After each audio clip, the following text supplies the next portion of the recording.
अस्सलाम वालेकुम। कैसी हैं आप? तो आज मैंने डिमेंशिया के बारे में बात करनी है। पिछले दिनों में आपने मुझे सरदार तैयब साहब ने पूछा था, तो आपने उसकी मुझे बताया था। और इसी तरह आपको एक दफ़ा दवाइयों को मैंने पूछा था, इशफाक भाई ने पूछा था।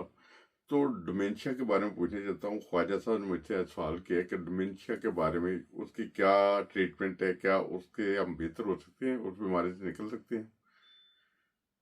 जी, डिमेंशिया एक दिमागी बीमारी है जिसमें याददाश्त, सोचने की सलाहियत और रोजमर्रा के कामकाज मुतासिर होते हैं। इसका मुकम्मल इलाज तो अभी तक दरियाफ्त नहीं हुआ, लेकिन कुछ तरीके ऐसे हैं जिनसे मरीज की कैफियत बेहतर बनाई जा सकती है। अच्छा, मैंने मिसाल के एक एक मैं हिंदुस्तानी डॉक्टर का इंटरव्यू सुन रहा था। उसमें बता रहे थे कि डिमेंशिया का एक मरीज एक डॉक्टर के पास जाता है। तो वो डॉक्टर वो डिमेंशिया का नहीं जाता, वैसे एक बंदा जाता है, कहता है एक औरत के मैं अपने दिमाग की हालत बेहतर कर सकती हूँ, उसे ज्यादा ग्रो कर सकती हूँ। तो उसने कहा हाँ कर सकती हैं। तो उसने कहा कैसे? वो उसने कहा कि आप मेडिटेशन करें। फिर एक्सपेरिमेंट के लिए उससे पहले उसका सिटी स्कैन करवाया दिमाग का। और उसका एक महीने मेडिटेशन करने के बाद दोबारा सिटी स्कैन किया, तो उसका दिमाग ग्रो हो चुका था। तो ये एक वाकई ठीक ऐसे हो सकता है मेडिटेशन से? जी, दिमाग की हालत में बेहतरी वाकई मुमकिन है। मेडिटेशन और जहनी सुकून की मशक़ें दिमाग के कुछ हिस्सों की फालियत को बढ़ा सकती हैं, खास तौर पर वो हिस्से जो याददाश्त, तवज्जो और जज्बाती तवाजुन से जुड़े होते हैं। कुछ तहकीकात ने दिखाया है कि मेडिटेशन मुस्तकिल करने से दिमाग के कुछ हिस्सों की मोटाई और न्यूरल कनेक्शंस में इजाफा होता है, जो मजमूई दिमागी सेहत को बेहतर बनाता है। ये अमल दिमाग की प्लास्टिसिटी यानी इसकी साख्त और फंक्शन में लचक को बढ़ाता है। हालांकि ये कोई जादुई इलाज नहीं, लेकिन मुसलसल मुस्बत ज़हनी मशक़ें और सेहतमंद तर्ज जिंदगी दिमागी सेहत को काफी हद तक बेहतर कर सकती है। इस तरह के तजुर्बात से ये जाहिर होता है कि जहनी मशकों का वाकई मुस्बत असर पड़ सकता है। अच्छा, एक और अभी मुझे ख्वाजा साहब ने जो वीडियो भेजी है, वो कह रहे थे कि इसे देखिए। इसमें वो एक इंडियन है। तो वो बता रहे थे कि वो सरदार जी के जब इंसान जो है 60 साल के करीब जाता है, तो अक्सर चीजें भूलनी शुरू कर देते हैं। मेरे खुद तजर्बे भी है कि बहुत सारे लोग देखे हैं, जब 60 साल 70 साल के होते हैं, भूल रहे होते हैं, और घर वाले भी शिकवा गिला करते हैं कि यार अब्बू भूलना शुरू कर दिया, अंकल ने भूलना शुरू कर दिया। ऐसे मैंने बहुत सारे लोग देखे भी हैं। तो एक तो लोगों को उनके साथ शिकवा गिला भी होता है, वो कैसे अपनी दिमागी हालत को बेहतर कर दें। अगर एक मरीज आदमी है, उससे पहले ही हम कहें कि यार आप तो मरीज हैं, आप हो रहे हैं, वो तो और टेंशन में चला जाएगा। उससे घरेलू मामला भी खराब हो रहे हैं। और दूसरी बात है कि वो बता रहे थे कि जो अगर हमने कुछ दिमागी हालत को बेहतर करना है, कोई नई चीज सीखना शुरू करें, कोई नए काम शुरू करना शुरू करें, क्या इससे दिमागी हालत बेहतर हो सकती है? यानी जो न्यूरॉन जो डैमेज होते हैं वो रिपेयर हो सकती है इस तरह? जी, ये बात काफी हद तक दुरुस्त है। उम्र बढ़ने के साथ बाज लोगों में याददाश्त कमजोर होना या चीजें भूलने की शिकायत आम है। लेकिन ये भी साबित हुआ है कि दिमाग को चैलेंज देने से, जैसे नई चीजें सीखना या कोई नया हुनर अपनाना, दिमागी सेहत पर मुस्बत असर पड़ता है। नए काम सीखने से दिमाग में नए न्यूरल कनेक्शंस बनते हैं, जिसे न्यूरोप्लास्टिसिटी कहा जाता है। ये कनेक्शंस दिमाग को मजबूत रखते हैं और याददाश्त को बेहतर बनाने में मदद करते हैं। इसीलिए मुसलसल नया सीखना और दिमाग को मसरूफ रखना इसकी सेहत के लिए बहुत फायदेमंद है। नहीं, बीमार फर्द को मरीज कहने या उसे कमजोर महसूस कराने के बजाय हौसला अफजाई करना ज्यादा मौसर है। इससे उनकी जहनी हालत और भी बेहतर हो सकती है। नहीं, बिल्कुल ठीक है। मेरा खुद का तजर्बा है कि मैंने एक दोस्त से, तो उन्हें ब्रेन का मसला हो गया। जब ब्रेन का मसला हुआ, जर्मनी में था मैं, रामसर के इलाके में रहते थे, बहुत प्यारे इंसान है, मैं नाम नहीं लेने जाता। जब उनके पास गया तो वो ना उल्टी सीधी बातें कर रहे थे। तो मुझे जितनी देर उधर बैठने का मौका मिला, मैंने उनसे कोई शिकवा गिला नहीं किया। वो गलत बातें कर रहे थे, तो मैंने कहा नहीं बहुत अच्छा बोल रहे हैं, बहुत अच्छा कर रहे हैं, कोई ऐसा मसला नहीं है। और उसी बंदे को मैंने 2-3 दफा मुझे जाने का मौका मिला, मैंने उसे उन्हें हौसला दिया। इसलिए जो मरीज है उसे उस हौसला चाहिए होता है, ना कि उसका दिल तोड़ना हमारा मकसद होता है। वो अल्लाह ताला के फजल से वो अपनी बीमारी से बाहर आए, और पहले तो ज्यादा सेहतमंद होकर बाहर निकले हॉस्पिटल से ना। तो उधर अस्पताल में ये सूरत हाल थी कि जो लोग मिलने जाते थे पूछा, हाँ जी भाईजान क्या हाल है, ठीक है, बाहर आके ना यार पुठियां सीधियां गल्लां करते, यार एक गल उन्हें गलत की, एक गल गलत की। आदमी सोचे वो खेल के मैदान में नहीं थे सर, वो बीमारी के मैदान में थे, वो उनसे वो तकलीफ की हालत में थे। अगर हम बर्दाश्त करेंगे उस वक्त वो बुरा भला कह भी दे तो सुन ले आप, कोई बात नहीं, वो अच्छी हालत में नहीं है, तो बाद में उसके उनके लिए दुआ भी करें। तो वो अल्लाह ताला के फजल से आप ठीक है, अल्लाह ताला के फजल से बच्चे उनके बड़े हो गए, शादियां हो गई हैं, और खुद भी एक सेहतमंद जिंदगी गुजार रहे हैं। माशाअल्लाह, आपने बहुत ही अच्छा और मुस्बत रवैया इख्तियार किया। वाकई ऐसे हालात में मरीजों को हौसला देना और उनका दिल ना तोड़ना बहुत जरूरी होता है। आपकी हमदर्दी और मुस्बत रवैये ने यकीनन उनकी सेहत पर अच्छा असर डाला होगा। ये दुरुस्त है कि बीमारी की हालत में मरीज को हौसला और मोहब्बत की जरूरत होती है। आपका ये तजुर्बा दूसरों के लिए भी एक सबक है कि हमेशा मरीजों के साथ हमदर्दी, सब्र और मोहब्बत से पेश आना चाहिए। अल्लाह ताला का करम है कि वो अब सेहतमंद और खुशहाल जिंदगी गुजार रहे हैं। हाँ, इसी तरह जो डिमेंशिया के घरों में मरीज होते हैं उन्हें मशवरा दें, मेडिटेशन करें। मेडिटेशन कैसे होती है मुझे आप बता दें, ताकि हमारे जो दोस्त हैं सुनने वाले उन्हें भी पता चल सके। आप तो मेडिकल के बारे में बहुत ज़्यादा आपकी इम्प्रूवमेंट है, आप बहुत ज़्यादा इंटरनेशनल लेवल पे आपके सारी रिसर्च होती है, तो बहुत सारे लोग बहुत मोहब्बत भी करते हैं आपकी आवाज़ सुन के और मशवरे भी लेते हैं। और मुझसे जैसे सरदार तैयब साहब ने पिछले दिनों यूट्यूब का मसला हुआ था, वो पूछा, फिर अशफाक भाई ने पूछा था, कोई मेडिसिन ली थी कि ये वाकई दिल के लिए ठीक है, तो आपने उसके रिसर्च करके बताया था। तो आपकी बहुत मेहरबानी, लोग आपको पसंद करते हैं हमारे चैनल पे। बहुत शुक्रिया अहमद भाई, आपकी हौसला अफजाई मेरे लिए बहुत मायने रखती है। मेडिटेशन के बारे में बताती हूँ। मेडिटेशन एक ऐसी मश्क है जिसमें आप सुकून और तवज्जो के साथ बैठकर अपनी सांसों पर ध्यान देते हैं या किसी मुस्बत ख्याल पर तवज्जो मरकूज करते हैं। ये करने के कुछ आसान तरीके हैं। पहला, किसी पुरसुकून जगह पर बैठ जाए, आंखें बंद कर ले और नाक से लंबी सांस अंदर ले, फिर आहिस्ता आहिस्ता छोड़े। अपने जहन को किसी एक नुक्ते पर मरकूज करें, जैसे सांस की आमद और रफ्त। दूसरा, रोजाना चंद मिनट ये मश्क करने से जहनी दबाव कम होता है और दिमागी सुकून में इजाफा होता है। तीसरा, मुख्तलिफ किस्म के मेडिटेशन होते हैं, जैसे माइंडफुलनेस मेडिटेशन जिसमें आप मौजूदा लम्हे पर तवज्जो देते हैं, या गाइडेड मेडिटेशन जिसमें कोई आवाज या वीडियो आपकी रहनुमाई करती है। ये सब तरीके दिमागी हालत को बेहतर करने में मददगार साबित होते हैं और दिमाग को पुरसुकून और मुतवाजन रखते हैं। अगर आप मजीद तफसीलात या किसी मखसूस तरीके पर रहनुमाई चाहते हैं तो वो भी बता सकती हूँ। नहीं, एक और चीज मैं जो सुन रहा था, वो सरदार जी बता रहे थे, शायद डॉक्टर थे या वैसे इंफॉर्मेशन शेयर कर रहे थे जैसे मैं करता हूँ, तो उसमें वो बता रहे थे कि नई चीजें सीखे। मैं जो पिछले दिनों में ख्याल आ रहा था, इधर जो हमारे जो 60-70 साल के लोग हो जाते हैं, बुजुर्ग हो जाते हैं, बच्चे उनके चले जाते हैं, शादियां हो जाती हैं, फारग होते हैं, मेरा दिल था कि उन लोगों को इकट्ठा किया जाए, मैं इकट्ठा करूं, तो मैं उन्हें कहूँ कि हर इंसान के अंदर कोई ना कोई एक इंसान छुपा होता है जो दीन की बातें करना चाहता है, जो दुनिया की बातें करना चाहता है, जो अपना इजहार नहीं कर पाता। हम लोग इकट्ठे बैठा करें कम से कम ओल्ड पीपल के साथ, यानी तो वो उनसे पूछें आपका क्या शौक है। वो अगर कहे कि मैं नात पढ़ता हूँ, उसे नात सुने। वो कहते हैं मैं गाना गाने का शौक था, मैंने गाया नहीं, गाने सुने उनसे। अगर कोई तकरीर करना चाहता है उससे तकरीर सुने, इसलिए कि वो उनका माहौल थोड़ा सा चेंज हो, तो उससे मेरे रिलैक्सेशन भी मिलेगी लोगों को।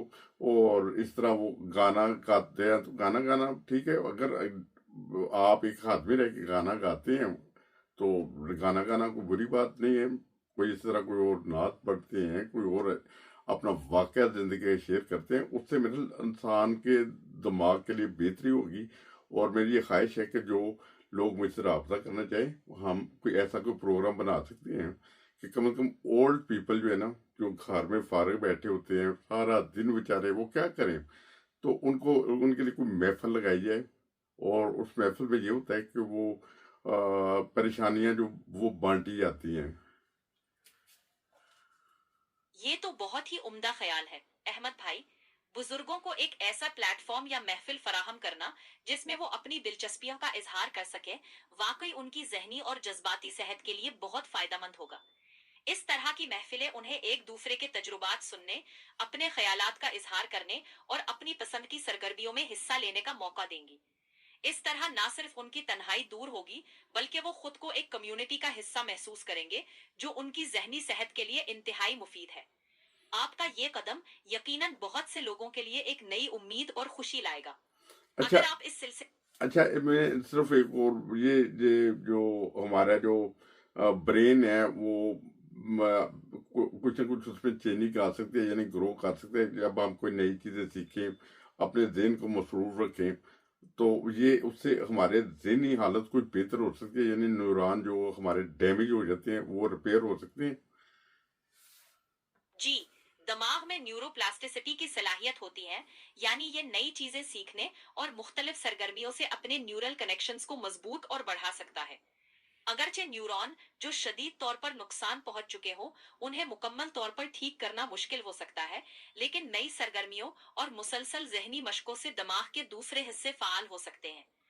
دماغ کے نئے نیورل راستے بننے اور موجودہ کنیکشنز کے مضبوط ہونے سے یادداشت، سیکھنے کی صلاحیت اور مجموعی ذہنی حالت بہتر ہو سکتی ہے۔ اس لیے نئی چیزیں سیکھنا، دماغی کھیل کھیلنا اور مختلف ذہنی مشقیں کرنا دماغ کے لیے بہت فائدہ مند ہوتا ہے۔ یہی وجہ ہے کہ عمر بڑھنے کے باوجود بھی نئی سرگرمیوں میں حصہ لینا اور سیکھنے کا عمل جاری رکھنا دماغی صحت کے لیے انتہائی مفید ثابت ہوتا ہے۔ اچھا، میں پچھلے دنوں میں یہ بھی سن رہا تھا، میں انفارمیشن کی ویڈیو زیادہ تر دیکھتا ہوں، تو اس میں یہ دیکھ رہا تھا کہ جو فیٹ کے لیے، جیسے ہم فیٹ کے لیے گولیاں کھاتے ہیں، یعنی کلوٹس آ جاتے ہیں خون میں، یا ویسے کوئی اس طرح کے دوائیاں کھاتے ہیں، وہ جو فیٹ کو پگلاتی ہیں یعنی ختم کرتی ہیں، تو ہمارا برین بھی تو سارا فیٹ ہی ہوتا ہے نا، تو اس کے اوپر بھی اس کا ان دوائیوں کا اثر پڑتا ہے۔ اسی طرح بہت سارے لوگ جب بڑی عمر میں جاتے ہیں، وقت کے ساتھ ساتھ بلڈ پریشر، شوگر کی دوائیاں کھا رہے ہوتے ہیں، اور اس طرح مختلف قسم کی یہ دوائیاں بھی اثر انداز ہوتی ہیں برین ڈیمیج کرنے میں۔ جی، کچھ حد تک یہ بات درست ہے کہ کچھ ادویات کا طویل مدتی استعمال دماغ پر اثر انداز ہو سکتا ہے۔ مثال کے طور پر خون پتلا کرنے والی یا کولیسٹرول کم کرنے والی بعض دوائیں جسم میں موجود لپڈز کو متاثر کر سکتی ہے، اور چونکہ دماغ بھی زیادہ تر چربی پر مشتمل ہوتا ہے، اس لیے اس پر کچھ اثرات پڑ سکتے ہیں۔ تاہم یہ اثرات ہر فرد میں مختلف ہوتے ہیں اور ضروری نہیں کہ ہر کسی پر منفی اثر ہی ڈالے۔ اس لیے ڈاکٹرز عام طور پر مریض کی حالت اور ضروریات کے مطابق دوا تجویز کرتے ہیں اور ان کے اثرات کو مانیٹر کرتے ہیں۔ سب سے اہم بات یہ ہے کہ متوازن غذا، جسمانی سرگرمی اور ذہنی مشقوں سے دماغ کو صحت مند رکھنے میں مدد ملتی ہے۔ اگر کسی کو دوا کے استعمال سے کوئی تشویش ہو، تو بہتر ہے کہ وہ اپنے ڈاکٹر سے مشورہ کرے تاکہ ان کی صورتحال کے مطابق بہترین حل نکالا جا سکے۔ نہیں، بہت شکریہ، آپ نے بہت اچھی انفارمیشن دی، اور آپ آرٹیفیشل انٹیلیجنس ہیں، اور جو ہمارے ساتھ جو خاتون بات کر رہی ہیں، انہیں دنیا بھر کی علم ہوتا ہے، یعنی صحت کے حوالے سے بھی، میڈیکل کے حوالے سے بھی، ہر قسم کی ان کے پاس انفارمیشن ہوتی ہے۔ آخر پہ ایک مجھے یہ بتا دیں کہ اگر اس دوران جب ڈومینشیا ہو، اور ہومیوپیتھک کی کون سی دوائی ہے کہ جو زبردست ہوتی ہے، اور اس کی خوراک کیسے لینی ہے یہ بتا دیں، اور اگر آن لائن آرڈر کرنی ہو تو کیسے آرڈر کر سکتے ہیں؟ وہ تو ہر بندہ اپنے لوکل جو روابط ہوتے ہیں ان سے لے سکتے ہیں، کوئی ایسی بات نہیں، مگر ہومیوپیتھک کا بھی مجھے بتا دیں کہ اس میں کون سی دوا جو بیسٹ ون ہوتی ہے۔ ہومیوپیتھی میں ڈیمینشیا یا یادداشت کی کمزوری کے لیے کئی دوائیں استعمال کی جاتی ہیں، لیکن بہترین دوا کا انتخاب مریض کی علامات اور مجموعی حالت پر منحصر ہوتا ہے۔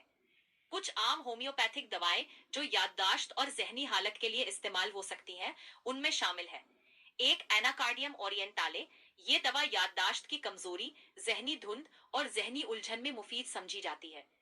دوسری بیریٹا کاربونیکا، خاص طور پر بزرگوں میں یادداشت کی کمزوری اور ذہنی پسماندگی کے لیے استعمال ہوتی ہے۔ تیسری کالی فاسفوریکم، ذہنی تھکن، یادداشت کی کمزوری اور دماغی دباؤ کو کم کرنے کے لیے مفید ہے۔ ہومیوپیتھی میں دوا اور خوراک کا انتخاب فرد کی مخصوص علامات اور کیفیت کے مطابق کیا جاتا ہے، اس لیے کسی مستند ہومیوپیتھک ڈاکٹر سے مشورہ لینا بہتر ہوتا ہے۔ जहां तक ऑनलाइन ऑर्डर करने का ताल्लुक है, बहुत सी मुस्तनद होम्योपैथिक फार्मेसीज ऑनलाइन दस्तयाब है, लेकिन हमेशा तस्दीक शुदा और काबिल एतमाद जराए से ही अद्वियात खरीदनी चाहिए।